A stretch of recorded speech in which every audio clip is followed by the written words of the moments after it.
안녕하십니까? 산업위생을 강의하는 최은정입니다. 자, 이번 시간은 2018년 제2회 산업위생기사 기출문제를 함께 풀어보도록 하겠습니다. 첫 번째 제1과목 산업위생학 개론의 1번 문제부터 풀이하겠습니다. 실기까지 중요한 내용이 되겠습니다. 미국 산업위생학술원에서 채택한 산업위생 전문가로서의 책임에 해당하지 않는 것은 있습니다. 첫 번째, 직업병을 평가하고 관리한다. 산업위생 전문가가 직업병을 평가하고 관리하는 건 아니죠. 그죠? 틀린 건 이거네요. 성실성과 학문적 실력에서 최고 수준을 유지합니다. 과학적 방법의 적용과 자료 해석에서는 객관성 유지하고요. 전문 분야로서 산업위생을 학문적으로 발전시킨다. 맞죠? 그죠? 그래서 답은 1번 되겠습니다. 참고에 있는 내용 다시 한번 꼭 확인하시고 넘어가시기 바랄게요. 2번 문제는 파란색 별표하겠습니다. 출제가 잘 안 되었던 내용 되겠습니다. 산업안전보건법령상 작업장의 최적이죠. 부피가 150m 상승이면 납의 1시간당 허용 소비량은 얼마인가? 라고 했습니다. 자, 사업주가 관리 대상 유해 물질 취급 업무에 근로자를 종사하도록 하는 경우에는 작업시간 1시간당 소비하는 관리 대상 유해 물질의 양은 작업장 공기의 부피죠. 를 15로 나눈 양이다라고 했습니다. 그래서 납은 관리 대상 유해 물질에 속하고요. 그래서 지금 우리가 1시간 동안 소비할 수 있는 유해 물질의 양은 자, 현재 최적이 150이다. 그죠? 최적 150을 15로 나눈 값이다 했습니다. 그래서 10g이 되겠습니다. 자, 그 다음 3번 문제 넘어가겠습니다. 산업 스트레스 반응에 따른 심리적 결과에 해당하지 않는 거. 자, 파란색 별표 치겠습니다. 틀리기 쉽다. 그죠? 심리적인 게 아닌 겁니다. 가정 문제, 심리적으로 어떠한 문제가 생긴다. 그죠? 수면 방해, 성적 역기능 이런 건 전부 다 심리적인 건데요. 돌발적인 사고라는 건 스트레스 때문에 일어나는 행동적 반응에 해당합니다. 그래서 답은 2번 되겠습니다. 자, 그 다음 4번 문제 넘어갈게요. 화학물질의 노출 기준에 관한 설명으로 맞는 것은 있습니다. 자, 발암성 정보물질의 표기로 EA는 사람에게 충분한 발암성 증거가 있는 물질을 표시한다 했는데요. 자, 우리가 사람에게 충분한 발암성 증거가 있는 물질은 어떻게 표시합니까? 1A죠. 그죠? 1B가 시험 동물에게 발암성 증거가 충분히 있거나 동물과 사람 모두에게 제한된 발암성 증거 있을 때 1B, 그 다음에 2는 사람이나 동물에게 제한된 증거가 있지만 1로 구분하기에 증거가 충분하지 않을 때 2, 이렇게 구분했죠. 그죠? 그래서 1번 틀렸고요. 2번에 스킨 표시 물질은 점막과 눈 그리고 경피로 흡수되어 전신 영향을 일으키는 물질이다. 그죠? 맞게 설명된 건 2번 되겠습니다. 자, 요거는 실기까지 조금 알고, 그죠? 조금 다시 봐주시면 좋겠습니다. 자, 그 다음 넘어가겠습니다. 5번 볼게요. 파란색 별표하겠습니다. 자주 출제되는 내용은 아닙니다. 산업재해 발생의 역학적 특성에 대한 설명으로 틀린 거. 재해가 발생되는 특성입니다. 그죠? 자, 여름과 겨울보다는 봄, 가을이 나른하다라고 하죠. 이렇게 나른한 시기에 더 빈발합니다. 1번 틀렸고요. 손상의 종류는 골절이 많고요. 작은 규모, 소규모 산업체에서 재해율이 높고요. 나른한 시간대입니다. 식전, 그죠? 11시, 12시, 식후 2시, 3시에 빈발한다. 맞습니다. 자, 요거는 우리 필기에 자주 나왔죠. 그죠? 재예방의 4원칙, 필기는 자주 나오는데 실기는 그다지 자주는 아니지만 보겠습니다. 재예방의 4원칙은요. 첫 번째는 모든 재해는 예방이 가능하다. 예방 가능의 원칙이죠. 재해를 예방한다는 건 원인이 있는 거잖아요. 근데 그 원인은 어떻게 되어 있다? 연계되어 있다. 이게 틀렸죠. 그죠? 원인 연계의 원칙이고요. 자, 재해를 예방할 수 있다는 건 대책이 있는 거죠. 재해에 대한 적합한 대책을 선정할 수 있다. 대책 선정의 원칙이고요. 재해 결과 손실은 우연히 발생된다. 손실 우연의 원칙까지가 되겠습니다. 자, 넘어가서 7번 문제입니다. 실내 환경과 관련된 질환의 종류에 해당하지 않는 것. 빌딩 증후군, 새집 증후군, 시각 표시 단말 증후군, 우리가 컴퓨터 영상 화면 봤을 때 VDT 증후군을 뜻하죠. 자, 복합 화학물질 과민증. 이 중에 실내 환경하고 관련된 건요, 빌딩 증후군, 새집에서 생기는 새집 증후군, 그 다음에 여러 가지 화학물질 때문에 생기는 복합 화학물질 증후군이죠. 시각 표시 단말기는 우리가 컴퓨터 프로그램 업무에서 생기는 거잖아요. 그죠? 자, 그래서 답은 3번이 되겠습니다. 자, 그 다음에 8번 문제 넘어갈게요. 네, 누적 외상성 장애, 그죠? CTDS입니다. 원인이 아닌 것은 했습니다. 불완전한 자세에서 장시간 고정된 한 가지 업무를 할 때, 맞다, 그죠? 자, 누적 외상성 장애 또는 근골격계 질환은 고온이 아니죠. 저온 작업장에서 잘 생기죠, 그죠? 작업 속도가 빠른 상태에서 힘을 주는 반복 작업. 작업 내용 변화가 없거나 휴식 시간 없이 손과 팔을 과도하게 사용할 때 해당됩니다. 그죠? 답은 2번 되겠습니다. 자, 그 다음에 넘어갈게요. 9번 보겠습니다. 자, 요거는 조금 기억하시면 좋겠습니다. 실내공기질관리법상 다중이용시설의 실내공기질 공고기준 항목이 아닌 거였습니다. 그죠? 총휘발성 유기화물, 라돈, 이산화질소는 맞는데요. 성면은 해당되지 않습니다. 그래서 요거는 다중이용시설에 관한 법이니까 기억 못하시면 파란색 별표 해도 상관없겠습니다. 자, 그 다음에 넘어가겠습니다. 자, 산업위생의 정의에 포함되지 않는 것은 했습니다. 자, 이거는 필기에 자주 나오죠. 그죠? 산업위생은 근로자나 일반 대중에게 질병, 건강장애와 안녕방해, 심각한 불쾌감 및 능률 저하를 초래하는 작업 환경 요인과 스트레스를 예측하고, 측정하고, 평가하고, 관리하는 과학과 기술이다. 그죠? 한 번씩은 실기에도 이걸 괄로 비우고 적으시오라고 출제됩니다. 해당되지 않는 거 4번의 보장이 되겠습니다. 11번 넘어가겠습니다. 실기까지 중요합니다. PWC가 16입니다. 근로자가 하루 8시간 동안 물체 운반하는 작업을 하고 있습니다. 작업 대사량이 6, 휴식 시 에너지가 1.5가 아니라 2다라고 줬습니다. 작업 시간은 어떻게 배분해야 합니까? 그죠? 자, 이제 요거는 공식 암기하셔야죠. T 레스트다, 그죠? 자, 휴식 시간 비율이죠. 이거는 이 레스트 마이너스 이 태스크 분의 이 맥스 마이너스 이 태스크 곱하기 100으로 계산했습니다. 자, 그래서 대입해 볼게요. 휴식 시의 에너지는 2였습니다. 작업할 때 에너지 6이었고요. 이 맥스는 계산해야 되는데 3분의 PWC다, 그죠?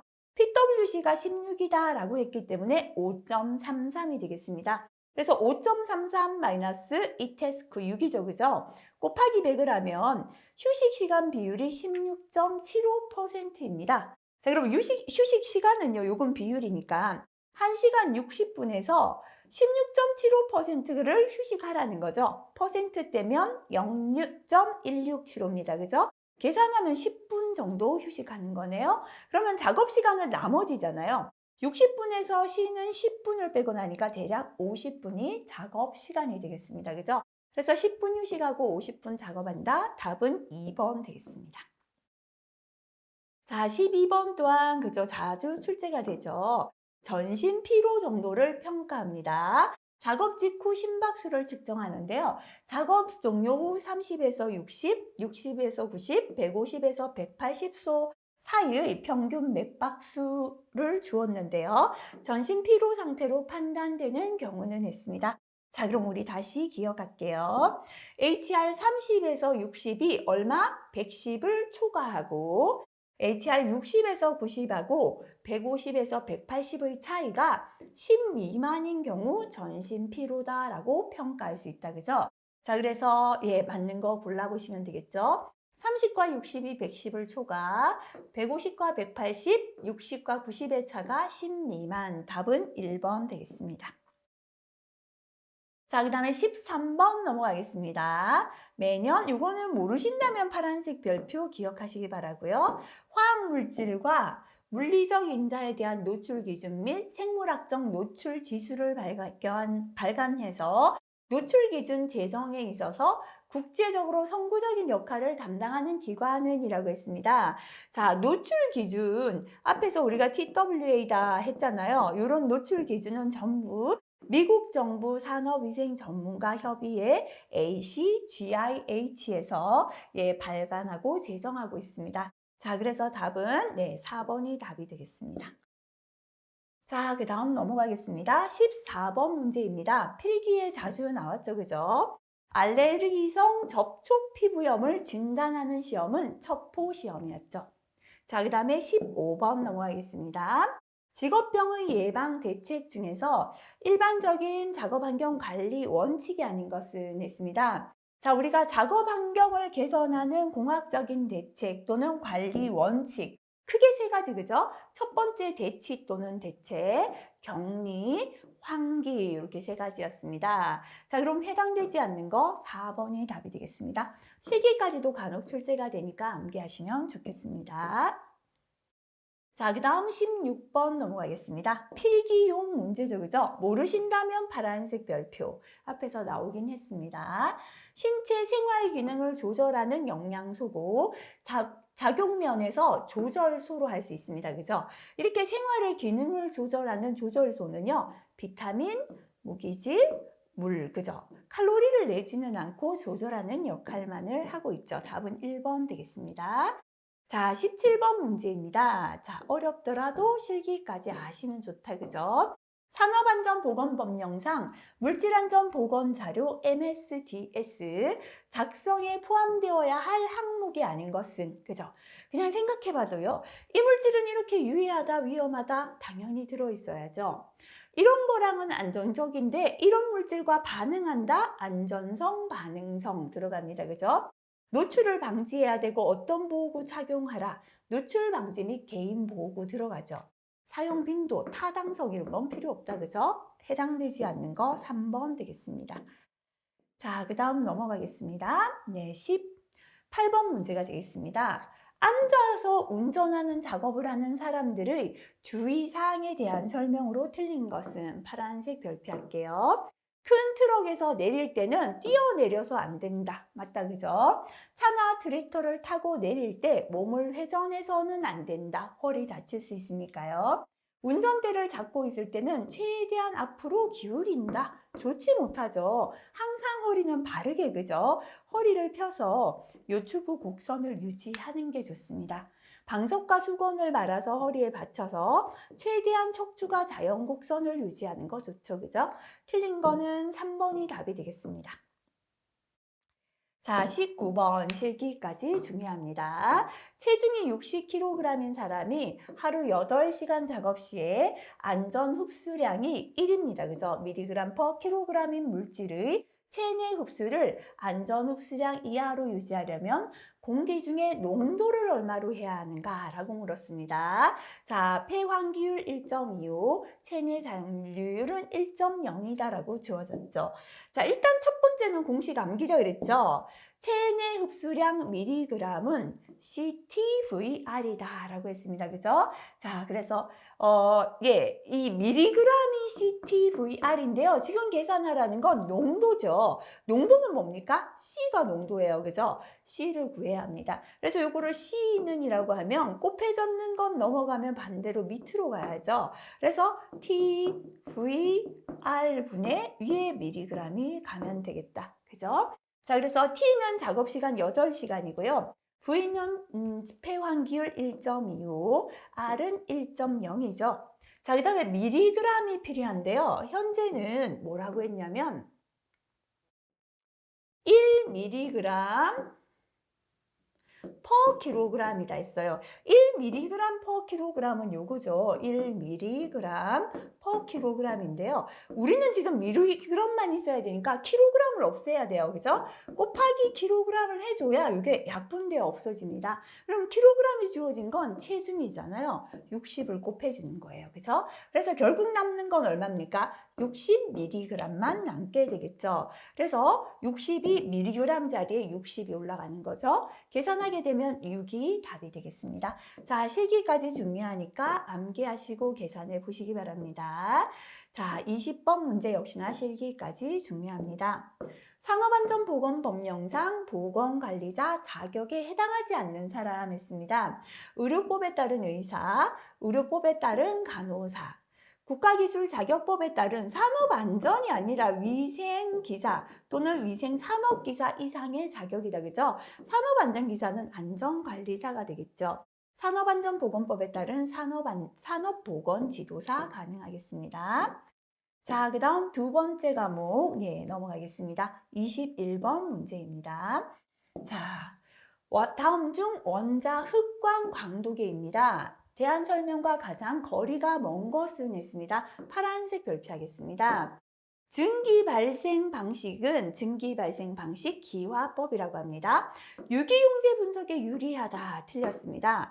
이렇게 증기를 발생시키는 기화법은 순 비소위 분석에 사용됩니다. 그래서 나머지 내용을 다 암기하시기보다는 이게 틀렸다 정도 기억하시면 됩니다. 흑연로 장치는 감도가 좋으므로 생물학적 시료 분석에 유리하고요.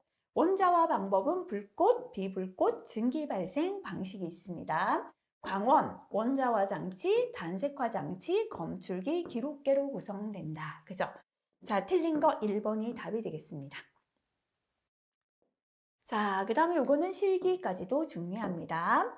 어느 작업장에 N헥산의 농도를 측정한 결과가 이렇게 나왔습니다. 기하 평균 값은 얼마인가? 라고 물었습니다. 자, 기하 평균 GM은 하시고요. 루트. 안의 값을 다 곱하시면 되죠. 그죠? 24.5, 20.2, 25.1, 22.4, 23.9인데요. 값이 하나, 둘, 셋, 넷, 5개죠. 그래서 5루트해서 안의 값을 다 곱해주시면 되겠습니다. 계산기 누르시는데요. 5루트를 누르실 때는 이렇게 계산기에 보면 이 기능 사용하시면 됩니다. 루트, 네모에 네모 이렇게 되어 있어요. 그래서 첫 번째 네모의 커서를 옮기셔가지고 여기다 5 하시고요. 그 다음에 화살표를 이쪽을 누르시면 커서가 안으로 들어갑니다. 여기서 괄호 요거 곱하기 해서 괄호 닫고 는 이렇게 계산기 눌러보시면 됩니다. 공학용 계산기 반드시 사용해 보시기 바랍니다. 자, 그 다음 넘어가서 23번 넘어가겠습니다. 필기에 자주 출제되잖아요. 그죠? 이런 거는 조금 실기까지도 나올 수 있겠죠. 다음 중 유기용제 중에서 실리카겔에 대한 친화력이 가장 강한 것은 했습니다. 자, 외울 때요. 실물, 알콜, 하드, 케톤, 에스테르, 방탄, 올핀, 파핀 이렇게 외웠잖아요. 그죠? 그래서 실리카겔하고 친화력이 가장 강한 건 물, 알코올입니다. 그죠? 그래서 여기서는 알코올류 답은 2번 되겠습니다. 자, 24번 요거는 자주는 안 나오니까 파란색 별표할게요. 레이저광의 노출량을 평가할 때 주의사항이 아닌 것은 했습니다. 자, 첫 번째 직사광, 확산광은 구별해서 사용한다. 맞죠? 그죠? 각막 표면에서의 조사량 또는 노출량을 측정합니다. 눈의 노출 기준은 파장과 관계없다라고 했는데요. 눈의 노출 기준은 파장에 따라 달라집니다. 3번 틀렸죠. 조사량의 노출 기준은 1mm 구경에 대한 평균치이다. 그죠? 자, 틀린 게 뭐다 정도 기억하시면 되겠습니다. 자, 그 다음에 25번 한 갈까요? 요것도 모르신다면 파란색 별표 하시면 되겠습니다. 실기까지는 뭐 그닥 잘 나오진 않습니다. 화학적 임자에 대한 작업 환경 측정 순서를 보기를 참고하여 올바르게 나열한 것은 있습니다. 우선은 첫 번째, 측정을 하기 전에 예비조사한다. 그죠? 작업장 일반적인 특성조사, 예비조사합니다. 그 다음에 어떻게 시료를 채취하고 분석하겠다라는 전략을 수립해야 합니다. 시료 채취에 대한 전략을 수립합니다. 자, 이렇게 수립이 세워졌다면 이제 시료 채취를 하기 전에 유량을 보정을 하고요. 자, 시료 채취 전에 유량 보정. 그 다음에 시료를 채취해봐야죠. 그죠? 시료 채취합니다. 그 다음에 시료 채취 후에 유량을 보정해 줍니다. 자, 그 다음에는 보정했는 값을 분석한다. 요 순서가 되겠죠. 그죠? 자, 답을 찾아보시면 되겠습니다. 자, 그 다음 26번 넘어가겠습니다. 다음 화학적 인자 중에서 농도의 단위가 다른 것은, 자, 요거는 실기 대비해서 기억하세요. 자, 우리가 성면은요, 센티미터 3승 중의 개수로 나타낸다. 그죠? 개 퍼 센티미터 3승이 되겠습니다. 그 다음에 분진이나 퓨움 같은 경우는 미리그램 퍼 미터 3승 또는 ppm이 된다. 그죠? 가스나 증기 또한 미스트 포함됩니다. 그죠? 미리그램 퍼 미터 3승이나 ppm이죠. 그럼 단위가 다른 건 2번의 성면이 답이 되겠습니다. 자, 그 다음, 27번. 그죠? 자주 나옵니다. 실기에도 단골로 자주 나오죠. 옥인데요. 태양광선이 내리쬐지 않는 옥에는 옥내하고 같았다. 그죠? 온열 조건이 다음과 같을 때 습구, 흡구, 온도 지수를 계산하시오 했습니다. 자, 우리가 옥내 또는 태양광선이 내리쬐지 않는 장소는 WBGT는 0.7 곱하기 자연 습구 온도 플러스 0.3 곱하기 흡구 온도였습니다. 그죠? 그래서 0.7 곱하기 자연 습구 온도가 25도시고요. 플러스 0.3 곱하기 흡구 온도 40도씨 하시면 답이 29.5도씨가 되겠습니다. 자, 그 다음에 28번. 요거는 필기에 자주 나오죠. 그죠? 파과 용량에 영향을 미치는 요인과 가장 거리가 먼 것은 있습니다. 자, 포집된 오염물질의 종류에 따라서 파가가 되고 안 되고 영향 미치겠죠. 그죠? 작업장의 온도, 습도 영향을 미치죠. 그죠? 그 외에 온도나 습도, 시료의 농도, 유속, 포집을 마친 후부터 분석까지 시간이 파과에 영향을 미칩니다. 미치지 않는 거는 탈착에 사용하는 용매 때문에 파과가 되는 건 아니다. 그죠? 답은 3번 되겠습니다. 자, 그 다음 29번 문제입니다. 실기까지 중요하죠. 음압이 10N per 미터 제곱일 때 음압 수준은 했습니다. 그죠? SPL을 물었죠. SPL은 20 곱하기 로그 P0분의 P가 되겠습니다. 여기에서 P0는 2 곱하기 10의 마이너스 5승일 때는 뉴턴 퍼 미터 제곱이죠. 2 곱하기 10의 마이너스 4승은 다인 퍼 센티미터의 제곱입니다. 현재는 주어졌네요. 그죠? 이렇게 주어졌습니다. 그래서 기준 음압은 그대로 주어진 값 넣고요. 현재 10이다. 이거 대입하면 113.98이 되겠습니다. 자, 그 다음에 30번. 그죠? 필기에 굉장히 단골로 자주 출제되죠. 그죠? 흑광 광도계에서 단색광이 어떤 시료 용액을 통과할 때 빛의 60%가 흡수됩니다. 흡광도는 했습니다. 그죠? 자, 흡광도에 있는 로그 투과율 분의 1이죠. 투과율은 1 마이너스 흡수율입니다. 1 마이너스 60%가 흡수된다 했으니까 0.6 하면 투과율이 0.4입니다. 그죠? 그래서 A 있는 로그 0.4분의 1 이거 계산하시면 되겠습니다. 자, 답은 3번 되겠습니다. 자, 그 다음 31번 넘어갈게요. 자, 이거 자주 나왔죠, 그죠, 우리? 한번 볼게요. 분진 채취 전후의 여과지 무게가 21.3이고 25.8입니다. 다시 말하면 채취 후가 25.8, 채취 전이 21.3이 되겠네요. 개인시료 채취기로 포집한 공기량이 450리터일 때 분진의 농도 미리그램 퍼 미터 3승을 계산하라. 그죠? 자, 요거는 위에는 미리그램 올라가고요. 밑에는 미터의 3승을 넣어보면 된다 그랬죠. 현재 미리그램은 채취 후고 채취 전이니까 자체 무게겠죠. 그래서 먼지의 무게는 채취 후의 무게 25.8 마이너스 채취하기 전에 21.3 해주면 이제 미리그램이 되겠다. 그죠? 밑에는 미터 3승인데요. 주어진 건 450밖에 없으니까요. 450 곱하기 10의 마이너스 3승을 해주면 미터 3승으로 바뀌죠. 그죠? 계산하면 10이 답이 되겠습니다. 자, 그 다음에 30번. 네, 요것도 모르신다면 파란색 별표하고 암기하시기 바랍니다. 다음 중 일정한 온도에서 제가 뭐가 온도가 일정하다? 보일러 온도는 일정하다 이렇게 기억하라 그랬죠. 그래서 온도가 일정한 건 보일의 법칙이다 했죠. 그죠? 그다음에 샤를의 법칙은 밥할 때 쌀이잖아요. 샤를 할 때 쌀을 우리가 밥할 때는 쌀을 일정한 압력에서 밥해야 맛있다 기억하라 그랬죠. 일정 압력은 샤를, 일정 온도는 보일의 법칙입니다. 그래서 보일의 법칙은 일정한 온도에서 부피와 압력은 반비례한다. 압력은 누르는 힘이잖아요. 눌러버리니까 부피는 줄어드는 거죠. 그죠? 한계가 높을 때 한계는 내려가니까 반비례 관계가 되겠죠.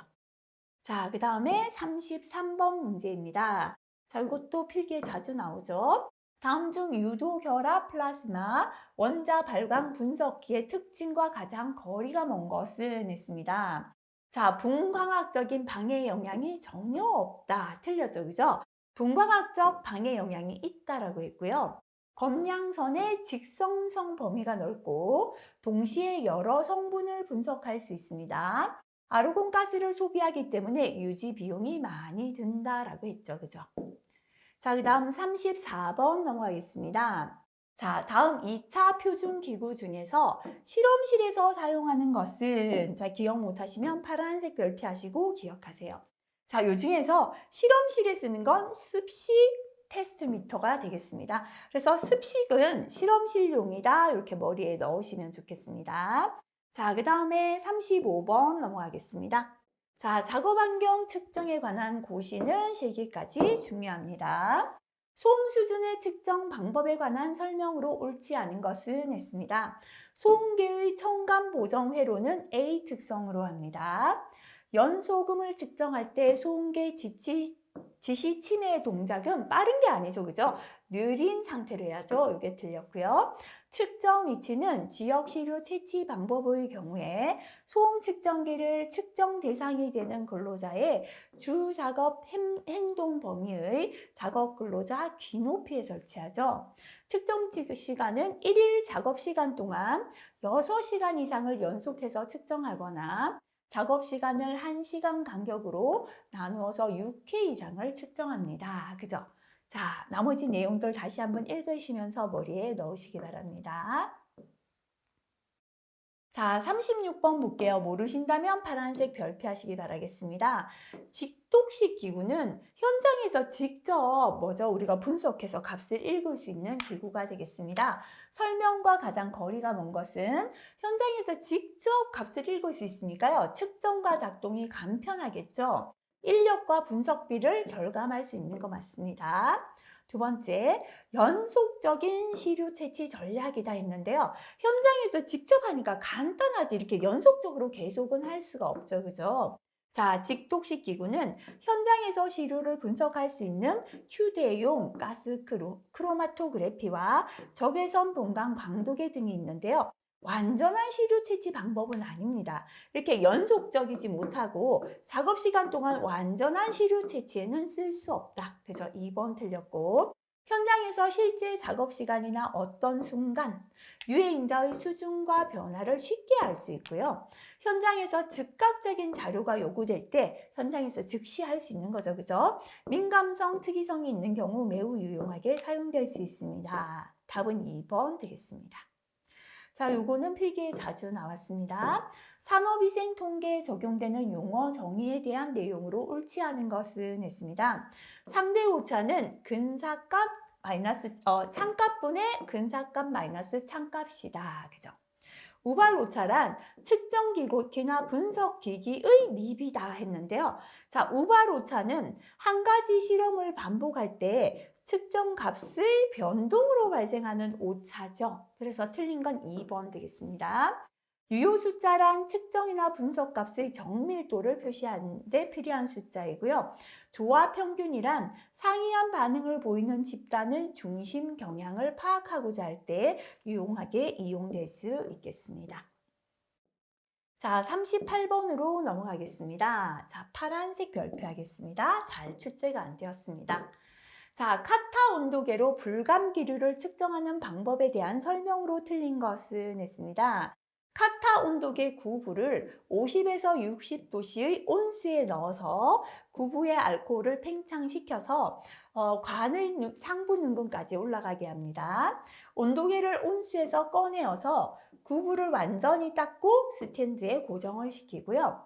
알코올의 능금이 100도 F에서 65가 아니라 95도 F까지 내려가는데 소요되는 시간을 초식의 4에서 5회로 측정합니다. 그래서 이것도 전부 다 알 필요가 없고요. 요거 정도 틀렸구나 정도 아시고 나머지 읽어볼게요. 능금 하강에 소요되는 시간으로 카타 상수를 나눈 값 H는 온도계 구부 1cm 제곱에서 1초 동안에 방산되는 열량을 나타낸다. 가볍게 읽으면서 100에서 95도 F다. 이 정도 기억하고 답 기억하시면 되겠습니다. 자, 그 다음에 넘어가겠습니다. 자, 실기까지 기억하실 문제다. 그죠? 자, 50% 톨루엔, 10% 벤젠, 40% 노말헥산으로 혼합된 원료를 사용할 때 이 혼합물이 공기 중으로 증발한다면 공기 중 허용 농도가 얼마인가 라고 했습니다. 자, 노출 기준이 375, 30, 180이다 주어졌습니다. 그죠? 자, 이렇게 퍼센트가 주어졌을 때 액체 혼합물에서의 허용 농도다. 그죠? 자, 밑에는 뭐였습니까? TLV죠. 위에는 현재 퍼센트 하시면 됩니다. 그죠? 그래서 첫 번째 375분의 0.5, 50%니까 0.5. 두 번째 30분의 10% 0.1.